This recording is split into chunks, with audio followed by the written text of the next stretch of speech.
अस्सलाम वालेकुम। कहते हैं रियासत माँ जैसी होती है और माँ कभी किसी का घर नहीं गिराती। काफ़ी दिन हो गए थे बात नहीं कर रहा था मैं, बट अभी मुझे दो तीन बातें करनी है। सबसे पहले तो मुझे इन्फॉर्म करना है आप लोगों को कि कुछ सीडी ने कुछ पटवारियों को भेजा था मेरे घर, और पटवारियों ने डराने धमकाने की कोशिश की है, मेंटली टॉर्चर करने की कोशिश की है। लेकिन अल्हम्दुलिल्लाह मेरा जो स्टैंड था, मेरा जो स्टांस था, मैं उसी पे खड़ा हूँ और मैं इनकी किसी धमकी में इंशाल्लाह नहीं आऊँगा। बट मुझे एक सवाल पूछना है आज। सवाल ये पूछना है कि जैसे हम कहते हैं कि रियासत माँ जैसी होती है, और माँ को हमारे मरने के बाद ही क्यों ख्याल आता है? आई मीन जब हम जिंदा होते हैं तब ये बच्चों के सामने, बुजुर्गों के सामने, बेवा खवातीन के सामने ये हमारे घर गिरा देते हैं। जब हम मर जाते हैं किसी भी नेचुरल डिज़ास्टर के थ्रू, आई मीन जैसे फ्लड आया हुआ है आजकल, अगर हम बोनीर से शुरू करें KPK से, तो ज़रा देखें कितनी तबाही हुई है। लाहौर, झंग, मुल्तान, शेरशाह, जलालपुर, शुजाबाद, अलीपुर, बल्कि अब आगे सिंध में भी वही सैलाबी रेला गया। कितने लोगों की अमवात हुई, कितने लोग बेघर हुए हैं।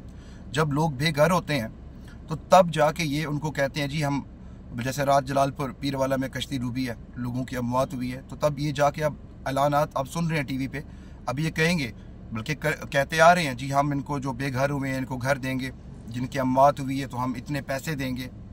तो मुझे ये पूछना है कि जब बंदा मर जाता है तो तब इनको क्यों ख्याल आता है? तब ये हमें, हमारी रियासत हमें क्यों ओन करती है कि जब हम मर जाते हैं फिर इंसाफ क्यों मिलता है? जब हम जिंदा होते हैं तब ये हमारे घर गिरा देते हैं, ठीक है। जब हम मर जाते हैं किसी भी नेचुरल डिजास्टर के वजह से, अर्थक्वेक की वजह से, सैलाब की वजह से, किसी भी वजह से, तो तब ये हमें क्यों ओन करते हैं? तब ये क्यों आके कहते हैं जी आप हमारे शहरी थे, आप हमारी आवाम है, तब आप ये आके हमारे सर पे क्यों हाथ रखते हैं? जब हम जिंदा होते हैं तो क्या तब इनको हम नजर नहीं आते? जब हम मर जाते हैं तब इनको हम नजर आते हैं, तब इनको हम नजर आते हैं। जब हम जिंदा हैं तब इनको ख्याल नहीं आता कि जुल्म करते हैं बच्चों के सामने, बेवा खवातीन के सामने, बुजुर्गों के सामने ये घर गिराते हैं। और जब हम मर जाते हैं फिर पैकेज का ऐलान करते हैं कि हम घर देंगे, क्या बेघर हो गए हैं, जो मर गए हैं हम उनको पैसे देंगे। जब हम जिंदा हैं तो तब ये जुल्म करते हैं। और मुझे आखिर में रिक्वेस्ट करनी है, और रिक्वेस्ट ये है मेरे दोस्तों से है, स्टूडेंट से है, और जो ख़ास तौर पे सैदपुर विलेज के मेरे दोस्त हैं, मेरे हमसाए हैं, उनसे है कि मैं रियासत के साथ, ये किसी के साथ मेरा मुकाबला तो नहीं है, मैं लड़ तो नहीं सकता, ना ही रियासत के साथ कोई मुकाबला बनता है। यस, मुझे पता है कि ये कितने ताकतवर हैं, मैक्सिमम ये क्या कर सकते हैं, मुझे मार सकते हैं, मुझे मरवा सकते हैं, मैं रेडी हूँ। रिक्वेस्ट मेरी ये है कि अगर ये ऐसा कुछ करते हैं तो प्लीज़ मेरी सबसे रिक्वेस्ट है कि जो जनाजा है ना, मेरा जनाजा, वो हमारे मुल्क की सबसे बड़ी जो आला अदलिया है, आई मीन सुप्रीम कोर्ट, उसके सामने होना चाहिए। बस मुझे और कुछ भी नहीं चाहिए। बेशक मेरे मरने के बाद इंसाफ करें ना करें, लेकिन वो इसलिए सुप्रीम कोर्ट हमारी आला अदलिया के उसके सामने होना चाहिए। उसकी एक रीज़न है। रीज़न ये है कि जो हमारे फंडामेंटल राइट्स हैं, ठीक है, जो हमें कॉन्स्टिट्यूशन ने हमें दिए हुए हैं, उन फंडामेंटल राइट्स की जो प्रोटेक्शन है वो सुप्रीम कोर्ट ने करनी है, हमारी आला अदलिया ने करनी है।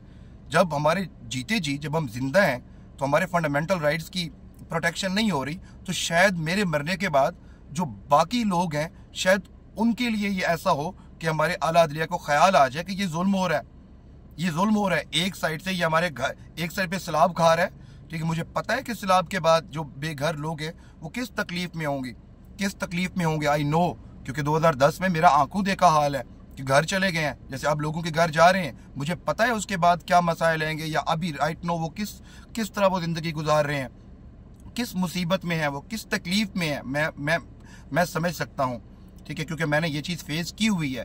इसलिए मैं कह रहा हूँ कि मैं इनसे लड़ नहीं सकता हूँ। मैंने जो स्टैंड लिया था मैं उस पर कायम हूँ और मैं कायम रहूँगा, चाहे मेरी जान भी चली जाए।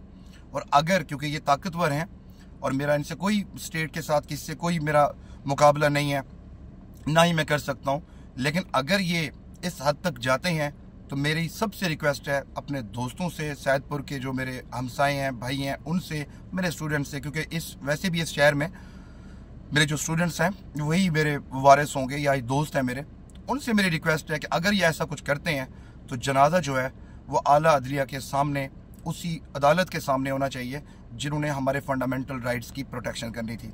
Thank you.